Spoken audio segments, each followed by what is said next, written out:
தீயவானியன் தூயவா. அத்தியாயம் 55. முதலில் எழும்பிய துவாரகன் கட்டிலில் அட்டைப்பூச்சி போல கட்டிக்கொண்டு உறங்கும் தன் தாய் தகப்பனை தொந்தரவு செய்யாமல் நின்று பார்த்து கொண்டிருந்தான்.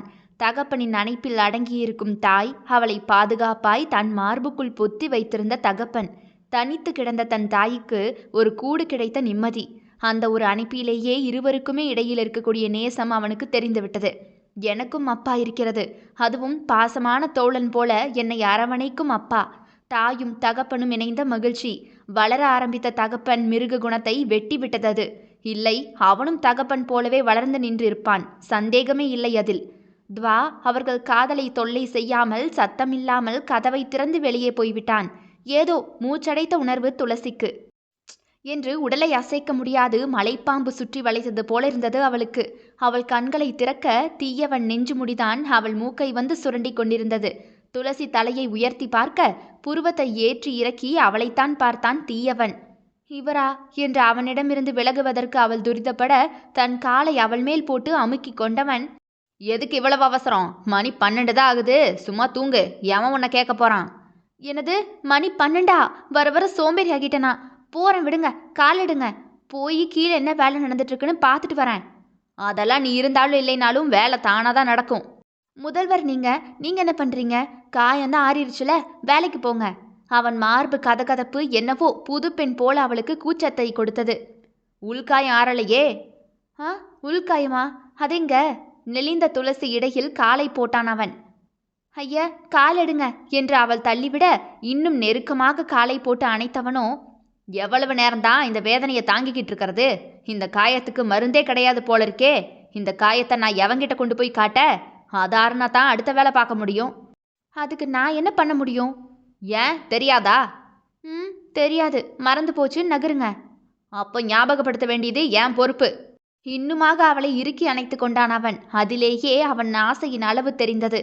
அதிலும் பேராசைதான் போல. வெகு வருடங்கள் கழித்து கணவனின் அருகாமை இவளுக்கு உதட்டை கடிக்க வைத்தது. ஒரு காதலில் இழந்த காலத்தை, காயத்தை, ஆற்ற எல்லாவற்றையும் மறந்து வாழ இந்த மனிதர்களால் தான் முடியும் போல. உள்ளத்தில் கனமில்லாமல் இருந்தால்தானே காதலும் காமமும் வரும். அவளும் மனதில் இருந்த பாரத்தை இறக்கி வைத்த பிறகுதான் அவனின் அருகாமை தித்திக்கிறது. அவன் தரும் இந்த புதிய அனுபவங்கள் சுவைக்கிறது. அவனுக்கும் அப்படித்தான். இது நாள் வரை அவள் அவன் மனைவிதான், அருகிலேயேதான் இருந்திருக்கிறாள்.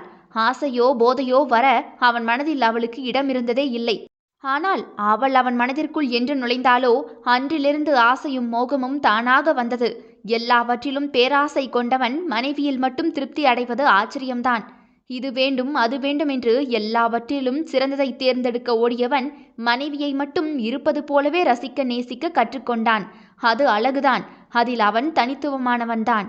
என் காயம் ஆழம், சோ அதிகமாக கவனிக்கணுமாமே என்று கிசுகிசுப்பாக அவள் காதில் அவன் மீசை உரச கூற அவளோ புரியாமல் முழிக்க, புரியல? ஆசையில் முரடாக வந்த உஷ்ண குரலில் அவன் ஆக்டோபஸ் கையிலிருந்து தன்னை உருவ அவள் இடம் தேட, புரிஞ்சுதா இல்லையா? பதில் சொல்லு. இல்ல இன்னைக்கு எத்தனை மணி நேரம் ஆனாலும் உன்னை விடுறதா இல்ல. என் வேலையை ராமன் தான் பண்றான். நான் பாட்டுக்கு நீயே துணை முதல்வரா இருன்னு சொல்லிட்டு அப்படியே முழுக்க முழுக்க உனக்கு டீச் பண்ண வேண்டியது இருக்கும்.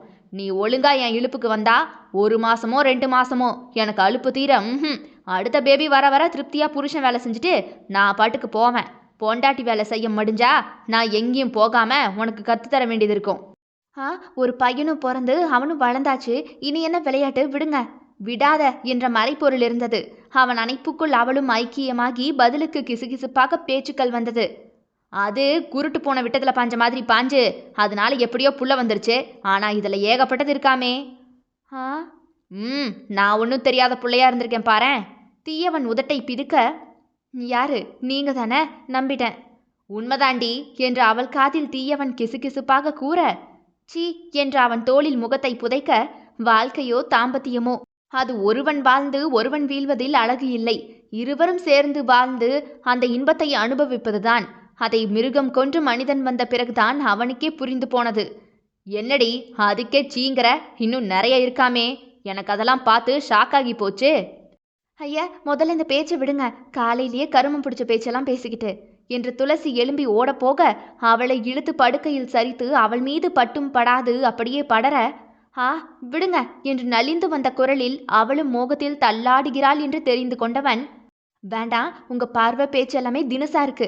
நான் இன்னும் உங்க கூட சண்டைதான் என்று தீயவன் இதழோ அவள் இதழை மூடிவிட்டது. அப்படியே அவளை தன் அணைப்பிலிருந்து விட்டவன், நான் என் கடமையை தேடி தேடி செய்ய ரெடி. நீங்க சொல்லிக் கொடுங்க, நானும் கடமையை சரியா செய்யறேன். இரட்டை அர்த்தங்கள் அவனுக்கு சலிக்காமல் அவள் பேச, நல்ல கதையா இருக்கே. உன் கடமையை நீதான் தேடி செய்யணும், அதுல நான் தலையிட மாட்டேன். ஐயையோ, இதை போய் யார்கிட்ட கேட்டு தெரிஞ்சுக்கிறது? அவள் தொடை நடுங்க அணத்தியது போலவே அவனும் அணத்த வேண்டுமே. தன்னை மறந்து அவனும் புலம்ப வேண்டுமே. அதுதான் வீரனை எதிர்கொள்ளும் வீராங்கனைக்கு அழகு.